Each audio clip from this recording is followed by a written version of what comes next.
curiosité d'aller voir si Job priait avec les psaumes. En fait, on ne le voit guère en prière.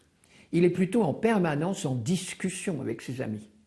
Mais il est clair que l'auteur du livre de Job connaît les psaumes. Seulement, vous allez probablement être surpris, peut-être même scandalisé. Vous vous rappelez que Job est extrêmement malheureux. Il a perdu tous ses enfants dans des conditions épouvantables et sa femme l'a quitté parce qu'elle le trouve stupide de continuer à croire en Dieu. Donc, il a des excuses. Mais quand même, à 2 reprises, il reprend les paroles des psaumes pour faire des reproches à Dieu. C'est quasiment du blasphème. Le premier psaume repris par Job, c'est ce magnifique psaume 8 qui dit l'émerveillement du croyant devant la sollicitude de Dieu. Qu'est-ce que l'homme pour que tu en prennes souci? Tu l'as voulu un peu moindre qu'un Dieu, le couronnant de gloire et d'honneur. Tu l'établis sur les œuvres de tes mains, tu mets toutes choses à ses pieds.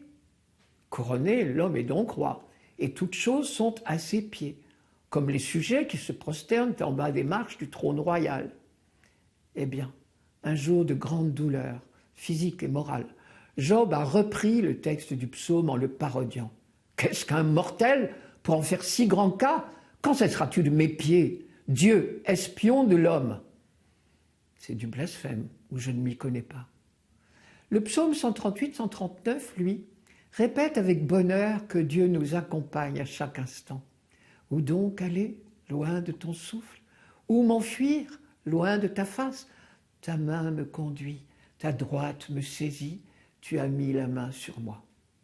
De la même manière, dans sa douleur extrême, Job va renier tout ça. Si je vais à l'Orient, il n'y est pas. À l'Occident, je ne l'aperçois pas. Manière de dire, cherchez toujours. Dieu ne s'intéresse nullement à nous. Eh bien, comment Dieu a-t-il réagi? À la fin du livre, il dira « Job est le seul à avoir bien parlé de moi ». Cette audace à elle seule est une leçon. On peut tout dire à Dieu, pas seulement les beaux sentiments et la douce musique de nos cantiques.